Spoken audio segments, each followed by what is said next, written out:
Imagine staring into a mirror that doesn't just reflect your face, but time itself. A mirror so powerful that instead of your reflection, it shows you the infancy of the universe, those first fragile moments when existence was still wrapping itself around its very first breath.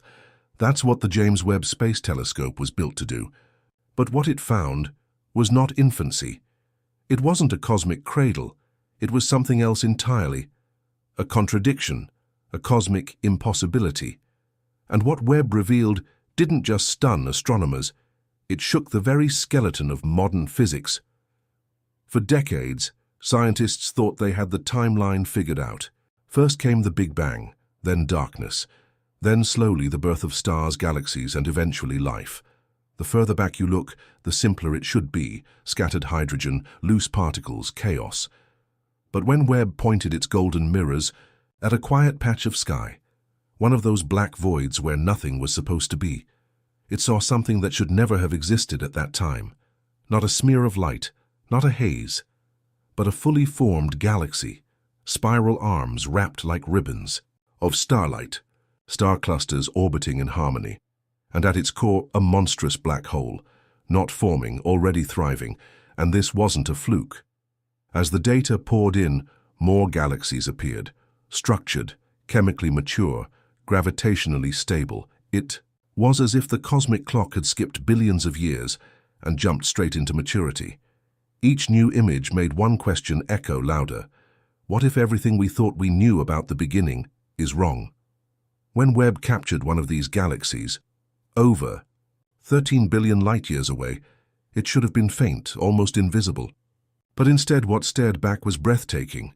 Spiral arms stretching outward, clusters orbiting in balance, and a glowing, energetic core. This wasn't something forming. It was something already formed, and not just barely formed. It looked like something billions of years ahead of schedule. That's why it's baffling. Galaxies aren't supposed to appear this way so early.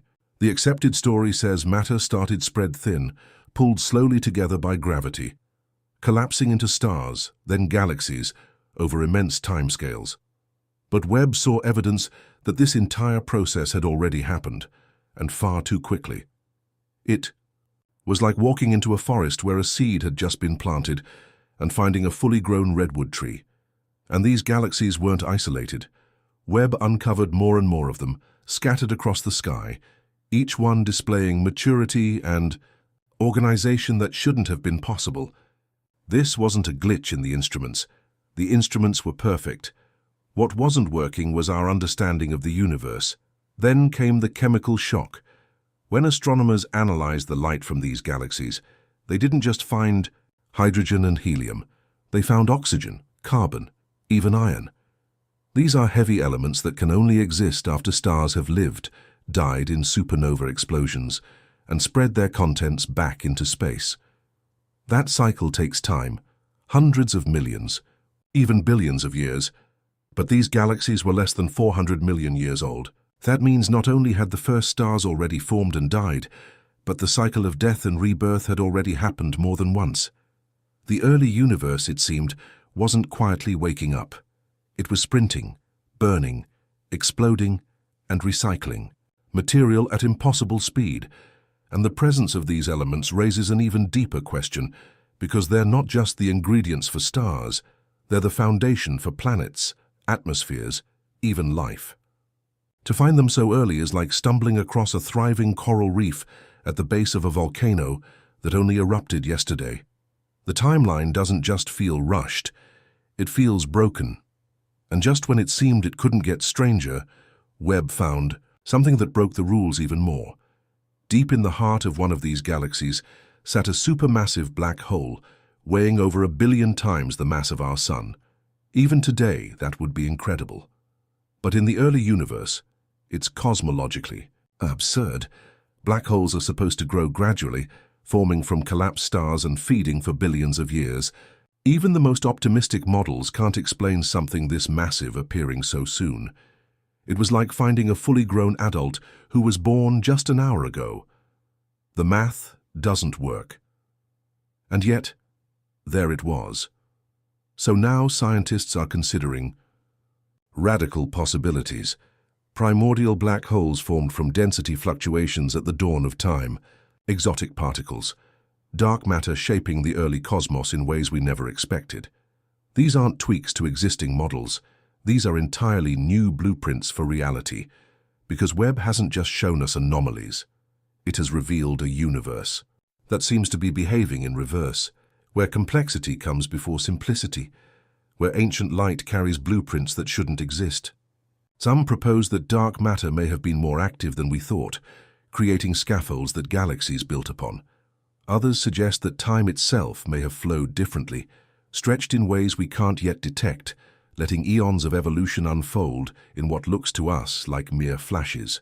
And then there's the chilling idea that maybe complexity wasn't the endpoint of evolution at all. Maybe it was the beginning. As more data flowed in, researchers noticed something even stranger. The galaxies weren't just surprising because of their maturity.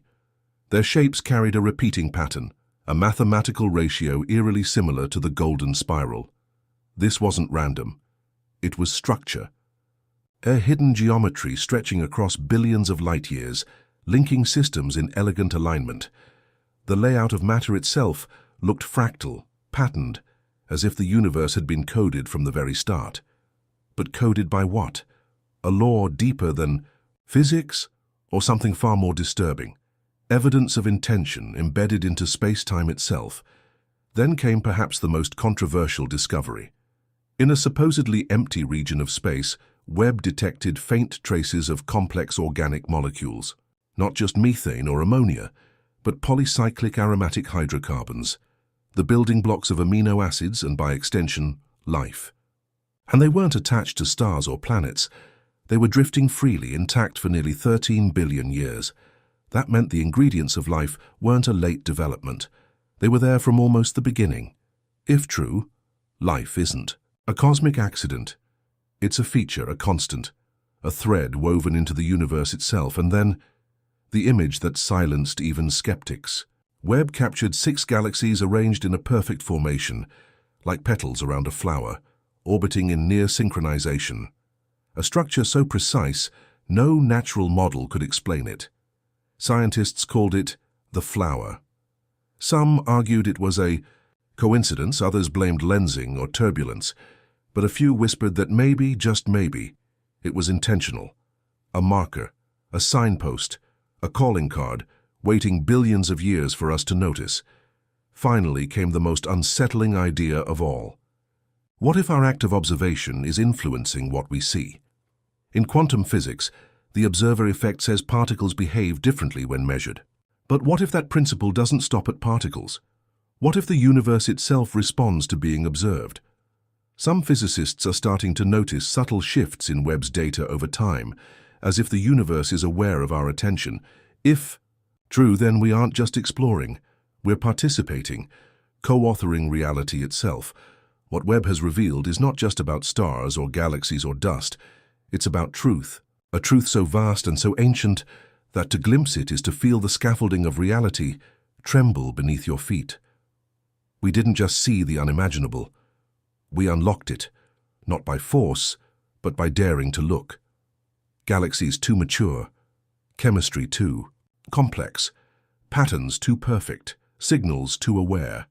Webb has shown us that the universe is more mysterious than we imagined, and that maybe it's aware of our imagination. Maybe we didn't find the edge of the universe, maybe we found its memory, and maybe it remembered us.